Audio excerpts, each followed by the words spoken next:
Hello everyone, খুব তাড়াতাড়ি খাওয়া দাওয়া করে রেডি হয়ে নিয়েছি, যাব হচ্ছে সোনাঝুরির হাট। সেই জন্য আজকে সমস্ত কাজ সকাল সকাল করে নিয়েছি।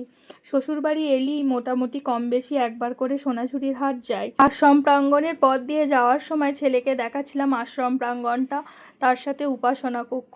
আজকে হাতে একদমই টাইম ছিল না, টাইম খুব কম ছিল, তাই ওকে নিয়ে যেতে পারিনি। খুব ছোটোবেলায় গিয়েছে, হয়তো এখন আর মনে নেই। আর হাটের ভিড়ের কোলাহল ছেড়ে এই ফাঁকা জায়গাটাতে চলে আসার কারণ হচ্ছে এইটা।